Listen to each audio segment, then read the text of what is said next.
तृतीय वर्ष के विद्यार्थियों, मैं आपकी हिंदी की प्रवक्ता श्रीमती सीमा, गवर्नमेंट कॉलेज बहादुरगढ़ से। विद्यार्थियों, आज हम जानेंगे हरियाणा की सांग परंपरा, उसका उद्भव और विकास। आइए जानते हैं सबसे पहले सांग परंपरा के बारे में।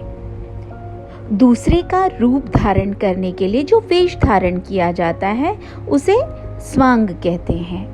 दूसरे शब्दों में रूप धारण करने की जो क्रिया किसी रूप को आरोपित कर उसका प्रतिरूप प्रस्तुत करती है उसे स्वांग कहते हैं। इन स्वांगों के अनुकरण में मूल की प्रतिछाया ही रहती है। डॉक्टर महेंद्र भानावत ने लिखा है कि अनुकरणकर्ता विवेकपूर्ण वेशपूर्ण परिवर्तन करके अपने खेल तमाशे इस ढंग से प्रदर्शित करता है कि कभी कभी मूल और अनुकरण का भेद करना भी कठिन हो जाता है। धोखा देने के लिए ढोंग अथवा आडंबर के रूप में जो वेश परिवर्तन किया जाता है वह भी स्वांग कहलाता है। फिर स्वांग भरना हिंदी का प्रसिद्ध मुहावरा भी है, जिसका अर्थ भी मूल की नकल करना ही है। खड़ी बोली के लोक जीवन में स्वांग को ही सांग कहते हैं। जनता को ये बहुत प्रिय है। सांग हरियाणा का लोकप्रिय नाट्य है। जन रंजककारी ये विद्या हरियाणा के लोकमानस पर जादू का सा प्रभाव डालती है। मंच के चारों ओर बैठे दर्शक राग रागनियों की स्वर लहरियों में अनुस्यूत एवं वाद्य संगीत आदि से परिपूर्ण कथा को सुनकर अथवा देखकर मंत्रमुग्ध हो जाते हैं। सांग में पुरुष ही नायक नायिका की भूमिका लिंगानुरूप वेशभूषा में निभाते हैं। सांगों के भी नाट्यकला की भांति ही कथानक, संवाद, पात्र, चरित्र चित्रण, रस निरूपण, अभिनेता, उद्देश्य आदि प्रमुख तत्व होते हैं। हरियाणा में सांग परंपरा एक प्राचीन एवं लंबी परंपरा रही है। विद्वानों ने इस परंपरा के उद्भव एवं विकास को समझने के लिए इसका वर्गीकरण समय व इस परंपरा में हुए परिवर्तन के आधार पर किया है। हम यह इस विद्या के उद्गम एवं विकास का वर्णन सार रूप में प्रस्तुत करते हैं। आइए सबसे पहले आरंभिक काल को लेते हैं। हरियाणा में लोक नाट्य व सांग रचना व उनका अभिनय करने की बहुत पुरानी परंपरा रही है। समय समय पर इस परंपरा में परिवर्तन भी हुए हैं। किसी परंपरा में परिवर्तन शुभ की निशानी है। श्री राम नारायण के अनुसार सांग का आरंभिक युग 1200 ईस्वी से 1750 ईस्वी तक माना जाता है। उनके मतानुसार 11वीं शती में पंजाब के मल्ल नामक जाट, रावत नामक राजपूत और रंगा नामक जुलाहे ने मिलकर एक सांग मंडली बनाई। इस मंडली ने गांव-गांव घूमकर जनता का मनोरंजन किया। कालांतर में यही स्वांग परंपरा हरियाणा सांग के नाम से प्रचलित हुई। हरियाणा के महान सांगी पंडित रामकिशन व्यास ने 13वीं शताब्दी में हरियाणवी सांग का आरंभ स्वीकार किया है। उन्होंने नारनौल निवासी गुजराती पंडित बिहारी लाल से सांग का उद्भव स्वीकार किया है। उन्होंने अपने मत को इन शब्दों में व्यक्त भी किया है। नारनौल का गुजराती ब्राह्मण बिहारी लाल था। सांग शुरू किया सन 1206 का साल था। नाचे गावे चेतन चेला करें कमाल था। सोहनी सवैया ठुमरी सोरठा गावे ख्याल था। तो पंडित बिहारी लाल के पश्चात उनके प्रसिद्ध शिष्य चेतन ने सांग परंपरा को जीवित रखा। इसके बाद कहीं कहीं सांग करने की परंपरा चलती रही, किंतु औरंगजेब ने सांग करने पर प्रतिबंध लगा दिया था। फलस्वरूप इस परंपरा के विकास में अवरुद्ध उत्पन्न हो गया। औरंगजेब की मृत्यु के पश्चात कवि बाल मुकुंद तथा उनके शिष्य शिव कुमार ने इस सांग परंपरा को पुनः जीवन प्रदान किया। उनके दूसरे शिष्य किशनलाल भाट ने सांग परंपरा में क्रांतिकारी परिवर्तन किए और उसे व्यवहारिक रूप प्रदान किया। इसलिए किशनलाल भाट को सांग परंपरा का भीष्म पितामह कहा जाता है। कहने का भाव ये है कि हरियाणा की सांग परंपरा बहुत पुरानी है।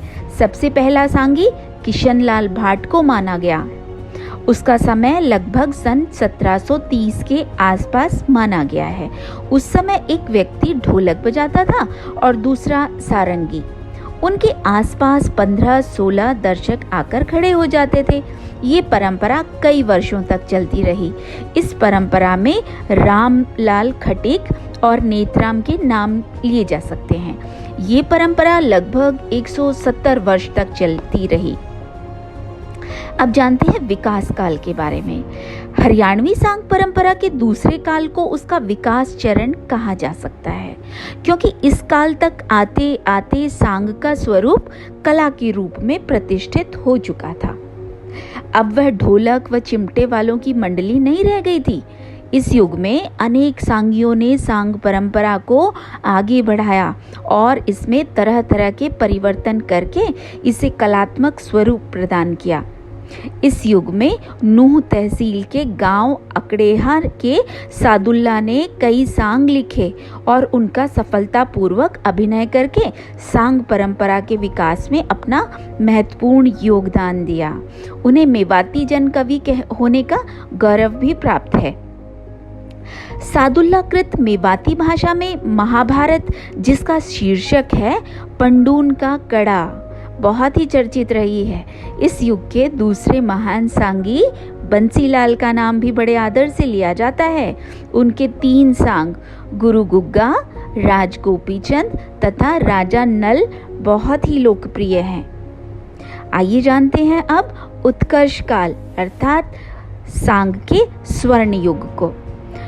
विद्वानों ने हरियाणवी सांग के इस युग को उत्कर्ष काल बताया है। कुछ विद्वान इसे हरियाणवी सांग के इतिहास का स्वर्ण काल भी कहते हैं। ये बात तो निश्चित है कि इस काल में सांग कला में आशातीत विकास हुआ और अत्यंत उत्तम कोटि के सांगों की रचना हुई। विद्वानों ने इस युग का समय 1850 ईस्वी से 1950 ईस्वी तक को माना है। इस युग के आरंभ में भक्ति भावना से ओतप्रोत सांगों की रचना हुई। इस युग में सर्वप्रथम अली बख्श का नाम लिया जा सकता है। रेवाड़ी के क्षेत्र में उनके सांगों की खूब धूम मची हुई थी। हजारों की संख्या में लोग उनके सांग देखने के लिए एकत्रित होते थे। इनके सांगों में श्री कृष्ण लीला, पद्मावत, फिसाने अजाइब आदि प्रमुख हैं। अली बख्श का निधन सन 1899 में हुआ।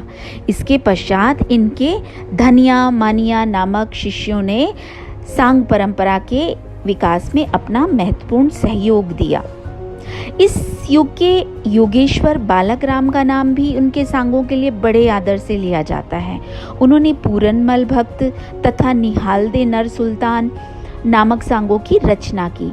इस युग के अहमद बख्श थानेसरी ने रामायण, जयमल फत्ता, गूंगा चौहान, सौरठ, चंद्रकिरण आदि सांगों की रचना करके सांग परंपरा को आगे बढ़ाया।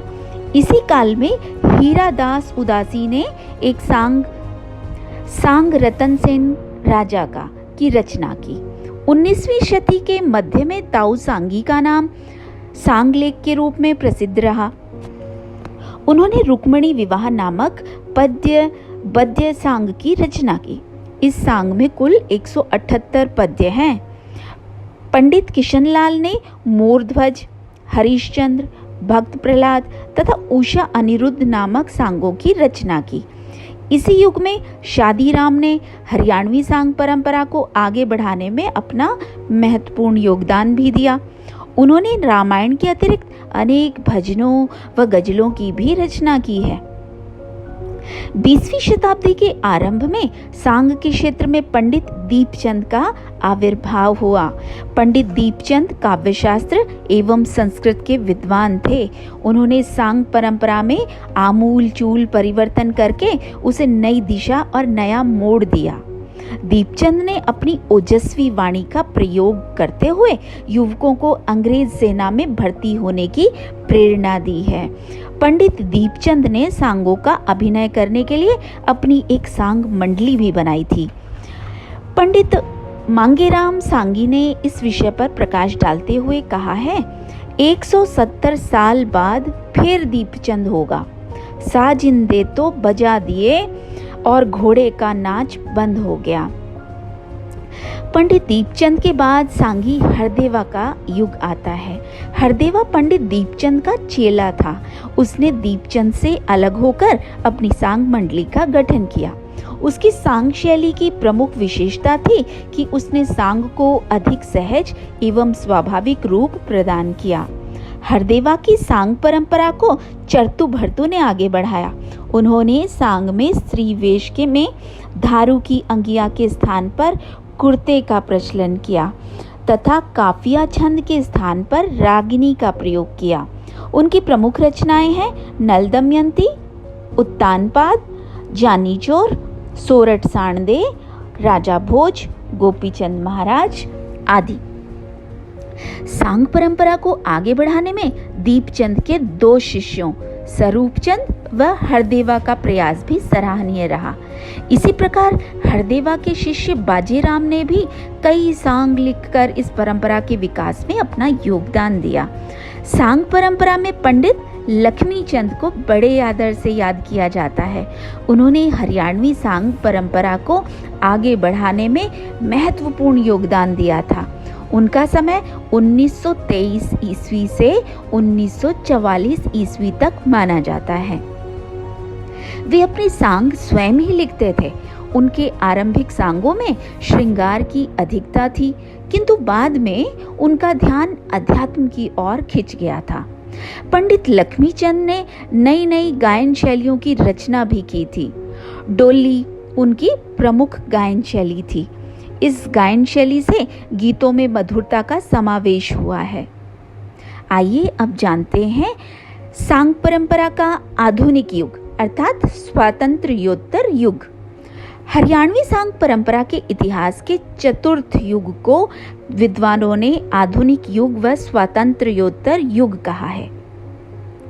इस युग का आरंभ सन 1950 से माना जाता है। इस युग में सर्वप्रथम पंडित मांगेराम का नाम लिया जा सकता है। मांगेराम पंडित लक्ष्मीचंद के शिष्य थे। उन्होंने लगभग 40 सांगों की रचना भी की है।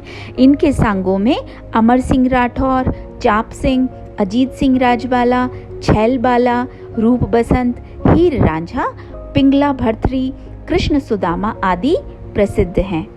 पंडित मांगेराम के बाद श्री रामकिशन व्यास का महत्वपूर्ण स्थान रहा है।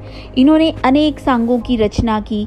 इनके सांगों में रूप कला, जादूखोरी, धर्म की जीत, कम्मो कैलाश, सत्यवान सावित्री, शशिकला सुखबीर आदि प्रमुख हैं। आधुनिक युग में सांग परंपरा को गौरव प्रदान करने वालों में श्री धनपत सिंह का भी नाम आदर से लिया जाता है। उनके सांगों की हरियाणा व आसपास के क्षेत्र में धूम मची रही। बणदेवी, लीलो चमन, जानी चोर, गोपीचंद आदि इनके सुप्रसिद्ध सांग हैं। श्री धनपत सिंह के युग में चंद्रलाल उर्फ चंद्रबाड़ी तथा श्री कृष्ण शर्मा ने भी इस दिशा में महत्वपूर्ण कार्य किया है। सांगी माईचंद ने मंगला, हजारिया रोशनी, राधा बिहारी तथा फौजी मेहर सिंह ने सेठ ताराचंद, सरवर नीर, अंजना पवन, सुभाष चंद्र बोस, श्री कृष्ण चंद्र शर्मा ने नरसी का भात, श्रवण कुमार, द्रौपदी स्वयंवर, हनुमान जन्म आदि सांगों की रचना की। इसी प्रकार डॉक्टर रणबीर सिंह दहिया ने शहीद जसबीर सिंह, चंपा चमेली, जलियांवाला बाग तथा भारत भूषण सांगीवाल ने सीताहरण, कृष्ण जन्म, कीचकवध, महाराणा प्रताप आदि सांगों की रचना भी की है। श्री सुभाष चंद्र शास्त्री जी का कार्य भी इस दिशा में सराहनीय रहा है।